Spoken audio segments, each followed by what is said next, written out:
যখন আমি সেই রাষ্ট্রদূতের সাথে পরিচিত হই এবং সে একটা দীর্ঘ সময় ধরে যেমন করে হচ্ছে একেবারেই যে কোনো প্রেমের কাহিনীতে একজন প্রেমিক প্রেমিকার পেছনে ঘোরে, সে সেই কাজগুলোই করেছে। সে নিজের হাতে আমার হাই হিল পরে আমি হাঁটতে পারছি না বলে সে নিজের হাতে আমার জুতা ক্যারি করে।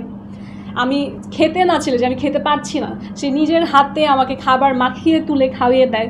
সো এই যে কাজগুলো, ইনফ্যাক্ট আমি কতটুকু কোরআন পড়তে পারি সে সেটা শোনে, আমাকে কারেক্ট করে দেয়।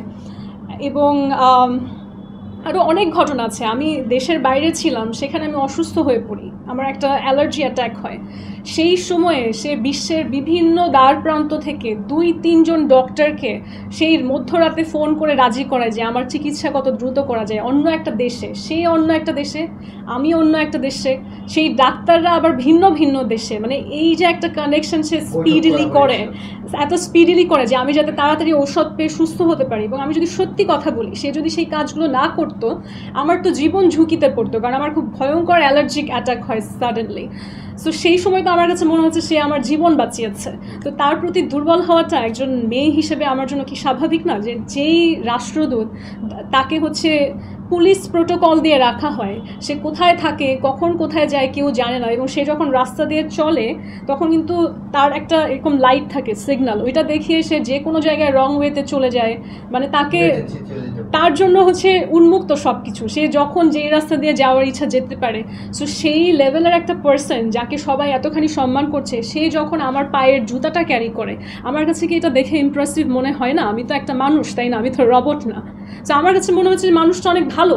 এবং আমি যেই সৌদির কথা বলছি, সৌদির যে সব মানুষ খারাপ তা তো নয়। আর সৌদিতে কি ধরে ধরে সবাই খারাপ? না। আমাদের বাংলাদেশে কি সবাই খারাপ? সবাই ভালো না। সো আমার কাছে মনে হচ্ছে এই মানুষটা হয়তো ভালো। আসলে আমি যখন সেই রাষ্ট্রদূতকে দেখা করি, আমি কিন্তু বিভিন্ন দেশের রাষ্ট্রদূত, এবং আমরা যখন বারবার রাষ্ট্রদূত শব্দটা ব্যবহার করি অনেকে ভাবে রাজা, না, it's a country ambassador.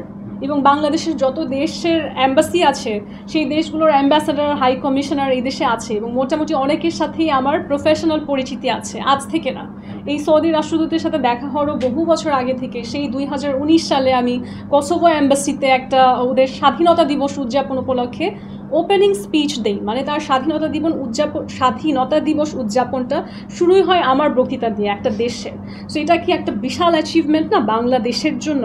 So এই অ্যাচিভমেন্টগুলোকে আমি আমার জীবনে খুব গুরুত্ব দিতাম, যে অন্য একটা ভিন্ন দেশ, তার সাথে আমার দেশের সম্পর্কটা ভালো হওয়া, আমার দেশ সম্পর্কে একটা ভালো ইমপ্রেশন হওয়া, এবং তারা দেখা যে বাংলাদেশের একজন সিটিজেন, একজন নারী এতখানি সুন্দরভাবে তার দেশের হয়ে কথা বলতে পারে,